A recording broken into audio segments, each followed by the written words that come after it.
नमस्कार। यूँ तो हम सभी अपनी अपनी तरीके से अपनी भाषा को, अपने शब्दों को, अपनी बातचीत को संभालते हैं, सहेजते हैं, लेकिन हम में से कुछ लोग ऐसे भी होते हैं जो अपने शब्दों को, जिनकी बातें, जिनकी आवाज़ मन में बहुत देर तक ठहरी रह जाती है।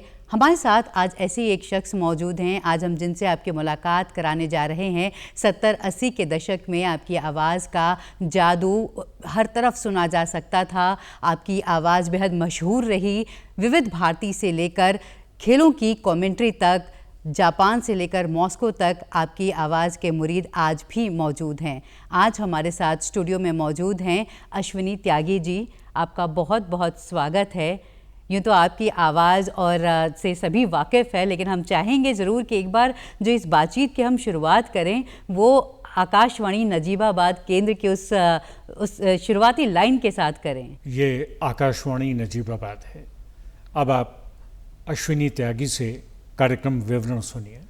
जी, ये बात, ये वाक़या आपने कई बार दोहराई और पहाड़ के घर घर में ये आवाज़ आपकी गूंजी है। जी, तो एक बार फिर से बहुत बहुत स्वागत है। बहुत धन्यवाद आपका भी स्वागत कि आपने हमें स्टूडियो में बुलाया और हमसे बातचीत कर रही हैं। जी, तो अनुभव में हमारी कोशिश होती है कि इस बातचीत के ज़रिए हम कुछ सीखें, हमारे दर्शक कुछ सीखें और ज़िंदगी को बेहतर तरीके से समझ सकें। तो सबसे पहले तो आपके बचपन के बारे में, आपके विद्यार्थी जीवन के बारे में जानना चाहेंगे। किस तरह के छात्र थे आप? किस तरह के विषयों में आपकी रुचि रही? जी, बचपन बहुत ही दिलचस्प रहा है मेरा। मेरे फादर के पास, मैं अपने पिता के पास लखनऊ में था, तो मेरे एक दो संबंधी मुझे इतना प्यार करते थे कि ताऊ जी मुझे कानपुर ले गए, कानपुर में पढ़ा। फिर फूफा जी आए, वो रायबरेली ले गए, रायबरेली में पढ़ने का मौका मिला। फिर मैं लखनऊ आया। मैं बचपन से कला के विषय और विशेषकर हिंदी में मुझे लगाव पैदा हुआ जब मेरी माँ कल्याण पढ़ा करती थी घर में। और मैं कहीं जब स्कूल जाता था, शिक्षकों को सुनता था, तो मुझे लगता था इस भाषा में बड़ी एक गरिमा है और मैं जिज्ञासु हो गया। उसका एक कारण भी रहा, बड़ा दिलचस्प, आपने याद दिला दिया वो मंज़र। एक बार मैं कक्षा 3 में था, जब मैं अयोध्या नहीं बोल पाया जी, तो मेरे शिक्षक ने थोड़ी सी प्रताड़ना दी मुझे और मेरे पिताश्री को शिकायत की। तो इतना पीड़ा हुई उस बात से और इतना मुझे एक तरह का अफसोस हुआ कि ये शब्द मैं क्यों नहीं बोल पाया। जी, उस दिन से मैंने एक संकल्प लिया, जी, कोई भी शब्द है उसको मैं प्रयास करूँगा, बोलूँगा, उसका उच्चारण समझूंगा, अर्थ समझूंगा और अपना बना लूँगा।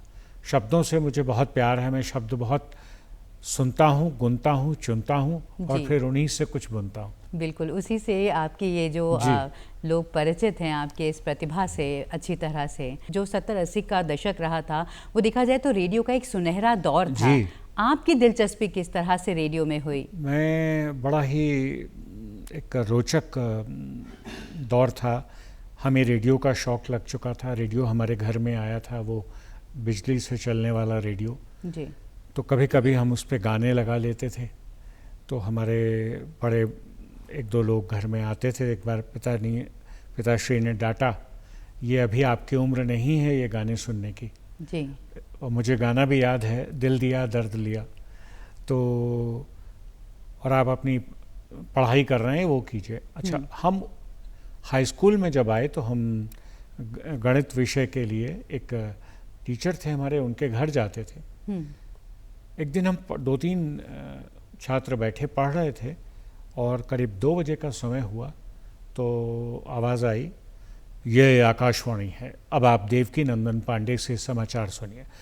तो मैंने कहा, गुरुजी अगर आप आज्ञा दें तो 10 मिनट हम अपना ये रोक लें, मैं समाचार सुनना चाहूँगा दूसरे कमरे में जाकर जहाँ से आवाज़ आ रही। तो बोले, ये क्या बात हुई? मैंने कहा, साहब मुझे बहुत अच्छी लगती है उनकी आवाज़ और उनकी प्रस्तुति और समाचार सुनना। तो उन्होंने कहा, अरे उनको तो मैं एक बार दिल्ली गया था, आकाशवाणी में मिला भी हूँ, चलिए सुनवाता हूँ। हम लोग बाहर गए, हमने वो पूरे समाचार सुने। उनकी आवाज़ का आकर्षण, प्रस्तुति, शब्दों का परोसना, रखना, उनका कहना ऐसा था कि मेरे मानस पटल पे बहुत प्रभाव रहा। जी, और जब मैं ग्रेजुएशन करके और किसी विभाग के लिए परीक्षा देने दिल्ली गया था, तो वहाँ मेरे एक मित्र ने कहा, यार मुझे भी एक फॉर्म लेना है, अनाउंसर की पोस्ट निकली है दिल्ली में, वहाँ रोहतक के लिए भी और दिल्ली में। तो मैंने भी वो फॉर्म ले लिया जी। जब आप बेरोज़गार होते हैं तो आप ये नहीं सोचते कि वो जब तक दूसरी नौकरी का आएगा एक और अप्लाई कर देते हैं। इत्तेफाक, भाग्य मेरा, सौभाग्य मेरा, तो मैंने वो भरा और जब तक मैं बैंक में जहाँ मेरा सिलेक्शन हुआ था, प्रतीक्षा सूची देखने जाया करता था दिल्ली। अच्छा। महीनों गुजर गए, उससे पहले रेडियो का रिटन टेस्ट आ गया, इंटरव्यू हो गया मेरा, वॉइस टेस्ट हो गया और 3.5 महीने के अंतराल में मैं नियुक्त हो गया कि आप उद्घोषक चुने गए हैं, आपको दिल्ली विविध भारती में ज्वाइन करना है। क्या बात है। बहुत ही खुशी की बात, और इसलिए भी कि जब मैं छात्र था तो मैं क्रिकेट की कमेंट्री करा करता था अपने स्कूल कॉलेज के लिए। अच्छा। के कॉलेज लखनऊ में।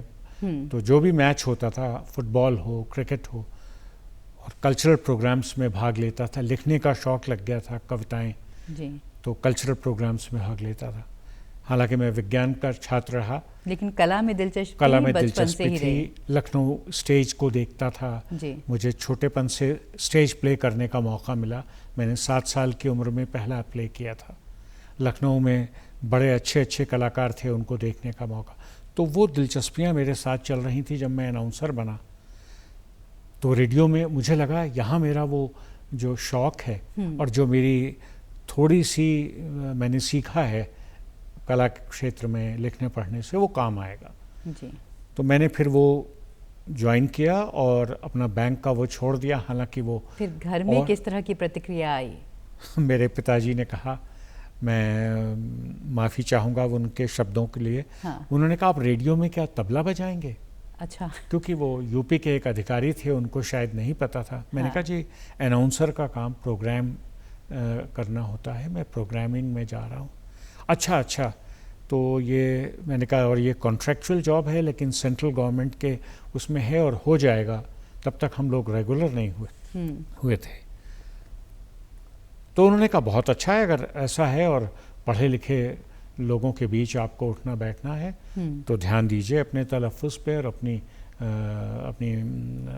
जानकारी पे। चलिए, शुभकामनाएं। वो अलीगढ़ में पोस्टेड थे, मैं दिल्ली आया, मैंने ज्वाइन किया और वहाँ से आपकी शुरुआत रेडियो की दुनिया में हुई जी। और आप आकाशवाणी नजीबाबाद केंद्र आए, शुरुआत की बल्कि आपने? शुरुआत मैंने की वहीं विविध भारती से जी। फिर मैं उसके बाद क्योंकि विविध भारती में मुझे 5-6 महीने काम करने का मौका मिला, फिर रोहतक स्टेशन शुरू हो रहा था। अच्छा। जिसके लिए मेरा चयन हुआ था, मैंने टॉप किया था। तो अभी बात आपकी जो आपने बात कही वो बता दूं, उन देवकीनंदन पांडे जी को जिनको सुनता था जब मैं रेडियो में विविध भारती में ज्वाइन करने जा रहा था, तो जिस दरवाजे के सामने विविध भारती का ड्यूटी रूम है उसके बगल में ही हिंदी न्यूज़ रूम है। तो वहाँ से गुजरा तो पांडे जी आ रहे थे। किसी ने कहा कि पांडे जी प्रणाम। अरे मैंने कहा, ये तो मैंने पैर छुए और कहा कि मैं ऐसे ऐसे हूँ और आपका बड़ा प्रेमी हूँ और आपको सुनता रहा हूँ। बड़े खुश हुए, अरे भाई बालक, बहुत बढ़िया, तुम तो हमारे शिष्य हो गए, वाह वाह। तो मतलब ये बहुत अच्छी बात है कि जिनको आप मैं आइडलाइज करता था जी, जिनको मैं सुनता था, मैं सोचता था रेडियो यही है, ये वो आवाज़ है जिससे रेडियो जाना जा रहा है और रेडियो के ज़रिए इनकी आवाज़ पूरे देश में, दुनिया में जा रही। उसका एक बड़ा ग्लैमर, उसका एक बड़ा प्रभाव था। तो बहुत खुशी हुई उस दिन मिलके, और अभी आगे बताऊंगा आपको और क्या हुआ। जी। तो हम विविध भारती में हमने ज्वाइन किया, फिर हमें रोहतक भेजा गया 5-6 महीने बाद। हमने वो हरियाणा का पहला रेडियो स्टेशन था, वो शुरू किया, प्रोग्राम बनाने का मौका मिला। एक नए स्टेशन पे आपको बहुत काम करने का मौका मिलता है। वहाँ की लाइब्रेरी मैंने इस्टेब्लिश की, वहाँ के रिकॉर्ड्स चुने गए तो मैं ख़रीदने के लिए HMV के रीजनल सेंटर कानपुर गया, एक एक रिकॉर्ड अपनी पसंद से चुना, ख़रीदा। तो ये जो चीज़ें रेडियो ने मौका दिया और सीखी हमने। अनाउंसर तो थे, वो शुरुआत हुई, वहाँ काम किया। उसके बाद नजीबाबाद आ रहा था, क्योंकि वो मेरा गृह जनपद था, मेरे फादर वहाँ को बिलोंग करते थे। जी। तो उन्होंने कहा अगर आप आ जाएं तो अच्छा रहेगा। हमने अनुरोध कर दिया सरकार से कि हमें हमारी इच्छा पर वहाँ भेजा जाए। तो 77 में फिर मैंने आया मैं और नजीबाबाद प्रारंभ किया, वहाँ की पहली आवाज़ बना मैं। जी। और आपने उत्तराखंड में रिपोर्टिंग भी की उस दौरान, क्योंकि उत्तराखंड में नजीबाबाद से ही प्रसारण पहुंचता था। जी। नजीबाबाद 100 किलोवाट का स्टेशन था। जी। उत्तर प्रदेश में उस समय सबसे शक्तिशाली गोरखपुर उस तरफ और नजीबाबाद इस तरफ, और हमारे पास पूरा गढ़वाल, कुमाऊं, जी, पूरा मसूरी से पिथौरागढ़ तक का क्षेत्र। कोई और यहाँ तब तक सूचना माध्यम ऐसे थे नहीं। दिल्ली में जब भी कोई संकट या कोई वो आता था तो ये दूरस्थ इलाके माने जाते थे, वो सूचनाएं वहाँ तक नहीं पहुँचती थी। जी। तो हमें सौभाग्य मिला, प्रोग्राम हमने ऐसे बनाए। मैं कई प्रोग्राम ऐसे करता था, कुछ बातें, कुछ गीत, लोगों के सवाल लेता था, लोगों की समस्याएं लेता था, ज़िला अधिकारियों से बात करता था। एक प्रोग्राम मैंने चलाया वहाँ परिक्रमा, जो भी न्यूज़ और समाचार के स्वरूप में कहीं कुछ घटित हो रहा है, देहरादून, पिथौरागढ़, हल्द्वानी, नैनीताल, उसको उसमें समेटता था हफ्ते में, सप्ताह में जी। और उसके लिए मैं रिकॉर्डिंग्स में जाता था। मैक्सिमम टाइम मैं कोशिश करता था कि मैं ही जाऊं, जिससे मैं उसको अच्छा प्रस्तुत कर पाऊं। जी। और अन्य कार्यक्रम तो करता ही था, नाटक, झलकियाँ, प्रोग्राम अनाउंसमेंट। मेरा शौक था, मुझे एक कैनवस मिला जहाँ I could paint anything and everything which I wanted to. और ये वो दौर था जब जो रेडियो की आवाज़ थी या जो टीवी के चेहरे होते थे, उनकी जो फ़ैन फॉलोइंग अगर मैं कहूँ कि बड़ी तादाद में होती थी। तो आपके भी ऐसे प्रशंसक रहे क्या? ऐसा कोई आपको किस्सा याद आता है जो आप साझा करना चाहें? बहुत सारे प्रशंसक जिनको मैं आज भी याद करता हूँ और शायद वो भी मुझे याद करते होंगे। रोहतक में लोग साइकिल चला के चंडीगढ़ से आते थे। अच्छा। और आके गले लग जाते थे, कहते थे सर एक बार गले लगा लीजिए। मेडिकल कॉलेज हम जाते थे तो ऑटोग्राफ ले रहे हैं हमारे। तो वो हमने कभी सोचा भी नहीं था। जी। वही नजीबाबाद में मेरे ख्याल में हज़ारों में पत्र आते थे और एक पूरा पोस्ट, जैसे पोस्ट ऑफिस का एक कमरा होता है वैसे वो हमने पिजन होल बनाए हुए थे जिनमें चिट्ठियाँ डालते थे। लोग हमारे लिए रबड़ी का कुल्हड़ लेके रेडियो स्टेशन के बाहर पे खड़े हैं, कोई फूलों का वो लिए हुए। हाँ। शहर में जहाँ से गुजरते थे तो लोग कहते देखो वो जा रहे हैं। तो ऐसा दौर था जिसने ये अनुभूत कराया कि हम एक छोटे कलाकार तो हैं, इनके चहेते भी हैं, तो हमें और जिम्मेदारी हम पे आई उन्हें अच्छे कार्यक्रम देने की, उनके बारे में उनकी समस्याओं को सामने रखने की और उनके बीच रहकर ये संतुलन रखने की कि हम कुछ ऐसा ना करें जिससे इनके मन में ठेस पहुंचे। बिल्कुल। तो वो एक मनोरंजन के लिहाज से रेडियो ज़रूरी था और सूचनाओं के लिहाज से भी रेडियो बहुत ज़रूरी था। बहुत ज़रूरी था। खासतौर पे अगर हम पहाड़ के परिप्रेक्ष्य में बात करें तो वहाँ तक पहुँचना, वहाँ की रिपोर्टिंग या वहाँ की जो खबरें हैं वो आना, समाचार पत्र तब पहाड़ तक पहुँचने में टाइम लगता था, तो रेडियो उस समय पहुँचा करता था। और हमारा 100 किलोवाट का प्रसारण उस समय जब हम परीक्षण प्रसारण कर रहे थे शुरू होने से पहले, तो हमें असम तक से चिट्ठियाँ आती थी, क्योंकि हम 10 से 12 के मध्य करते थे जब और रेडियो नहीं होते। तो जब हम पहाड़ में जाते थे लोग अपनी अपनी समस्याएं बताते थे, यहाँ जल नहीं आ रहा, हमें हमारी पानी की लाइन बहुत समय से पड़ी है, अधूरी पड़ी, तो हम तुरंत उस पर कुछ वो करके और वहाँ के ज़िला अधिकारी तक ये बात पहुँचाते थे। और ये वही समय था जब चिपको आंदोलन भी चल रहा था, तो आपको भी ज़रूर मौका मिला होगा चिपको आंदोलन को कवर करने का। पर्यावरण के प्रेमी आदरणीय सुंदरलाल बहुगुणा जी उस समय बड़े सक्रिय थे, उनकी यात्राएं, पद यात्राएं, और महिलाओं ने भी बहुत सक्रियता से वो चलाया। हम गए पहाड़ में, हमने रिकॉर्ड किया उनके अनुभव, उनके इंटरव्यूज़, और मुझे मौका मिला, मेरे जीवन का एक बहुत संस्मरणीय दौर है वो, कि उनके साथ पैदल यात्रा करते हुए उनको रिकॉर्ड कर रहा हूँ और जगह जगह जाके उनके जो अलग अलग बातें हो रही हैं उसको रिकॉर्ड कर रहा हूँ, फिर अपने प्रोग्राम में उसको समाहित कर रहा हूँ। तो वो बहुत अच्छी एक अनुभूति और बहुत अच्छी यादें हैं मेरे पास। जी, ये फ़ख्र की बात है कि सुंदरलाल बहुगुणा जी या उस समय के उत्तराखंड को देखने का, समझने का मौका आपको मिला, और वो अनुभव मेरा बहुत काम आया, मैं आपको बताऊंगा अभी बाद में। जी। तो अगर मैं कहूँ कि आपके अनुभवों में अगर आगे बढ़े तो जापान की यात्रा आती है, जब आप जापान गए और वहाँ हिंदी का जो प्रसारण सेवा है उसकी शुरुआत की, और वहाँ भी आपके मुरीद हैं, तो हाँ। जापान का किस्सा बताइए। जब मुझे सौभाग्य से मेरा चयन हुआ जापान NHK निप्पॉन होजो क्योकाई जापान ब्रॉडकास्टिंग कॉरपोरेशन, उसने कहा हमें एक विशेषज्ञ चाहिए जो हमारे प्रसारण को सजीव कर सके, और लाइव ब्रॉडकास्ट वहाँ नहीं होता था, वो रिकॉर्डेड प्रोग्राम एक दो कैजुअल लोग वहाँ होते थे, उनके ज़रिए वो चलाते थे। तो जब मैं गया तो मैंने कहा कि भाई मैं न्यूज़ तो रिकॉर्डेड नहीं करूँगा। 10 मिनट की न्यूज़ होती थी, आधे घंटे का कार्यक्रम होता था। अब 30 मिनट में 10 मिनट समाचार आप रिकॉर्ड कर दें पहले जो आ गए और बजा दें, तो मैंने विरोध किया। तो मेरे डीजी ने कहा हमारे पास और लोग नहीं हैं, 2-1 प्रोड्यूसर जापानी आपकी मदद के लिए हैं, बहुत कम हिंदी जानते हैं, कैसे करेंगे? मैंने कहा मैं करूँगा, आप शुरू कीजिए। तो हम 10 मिनट का लाइव शुरू किया, और 20 मिनट के कार्यक्रम हम जो पहले बना लेते थे इंटरव्यूज़ या वो हो गए, कुछ और जापान के बारे में रोचक जो बातें थी वो। तो इस तरह से वो शुरू हुआ और बहुत अच्छा एक अनुभव मेरे लिए रहा।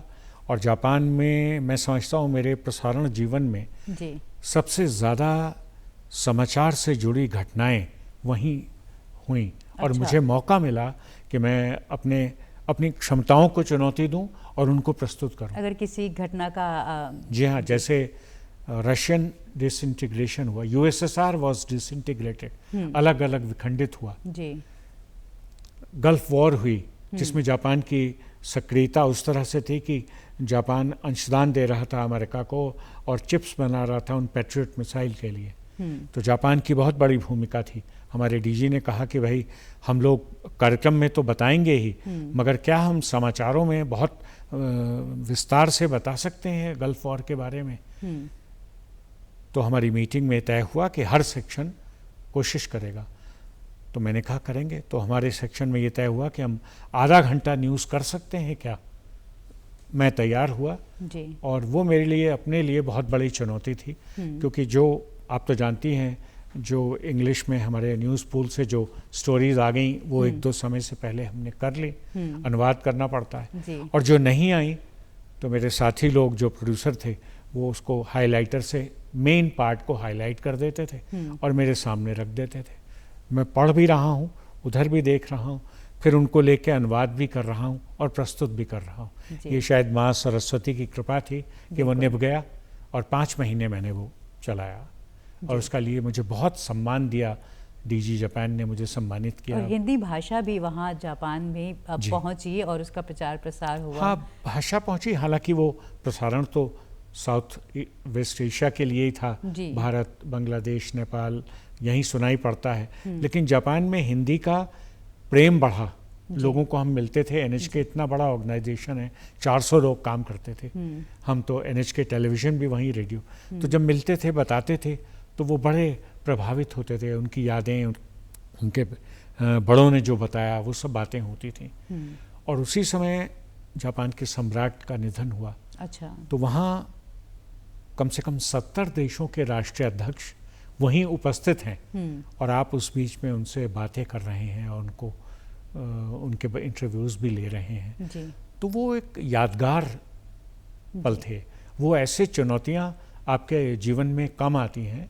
तो इतना बड़ा और आपको वहाँ पर अपने फैंस मिलते थे किस तरह से आपकी? जी हाँ, वहाँ कुछ लोग जो हिंदुस्तान से जाते थे उनसे भी बात होती थी और जापानी स्टूडेंट जो हिंदी सीख रहे थे मुझे सुनते भी थे और चिट्ठियाँ भी लिखते थे। और एक चिट्ठी मैं अपने श्रोताओं को हर महीने लिखा करता था। ये परंपरा वहाँ शुरू की और उसको फिर हम फोटोकॉपी करा के और सबको भेजते थे जी। तो उस समय इस हिंदी प्रेम के नाते मुझे विदेश मंत्रालय ने मुझे संपर्क किया कि हमारे यहाँ जो हम एम्बेसडर्स को तैयार कर रहे हैं, जो बच्चे चुने गए हैं, उनको हम चाहते हैं, जो लोग हिंदी जानना चाहते हैं, आप उनको शिक्षा दें। तो मैंने 2 साल हिंदी पढ़ाई, जो भारत में बाद में कुछ राजदूत बन के आए और आसपास के। तो वो बहुत अच्छी चुनौतियाँ, बहुत अच्छे अवसर मिले। और आपने मॉस्को में भी कवरेज की है, जी। वो क्या कवरेज थी उसके बारे में बताएं। मॉस्को में जब मैं दिल्ली में समाचार वाचक था, तो मैं चूँकि शुरुआत से नजीबाबाद के समय से कमेंट्री करना मेरा स्टूडेंट लाइफ में भी शौक था, तो यहाँ अर्धकुंभ हुआ था, वो मैंने किया। मैं लाल बहादुर शास्त्री हॉकी करता था। जब दिल्ली गया तो डूरंड कप फुटबॉल, हॉकी ये करता रहा। फिर मुझे एक मौका दिया गया कि आप मेन कमेंट्रीज़ में, जब इंदिरा गांधी जी का शक्ति स्थल पे एक वो लगाया गया, तो वहाँ मैंने लाइव कमेंट्री की पहली।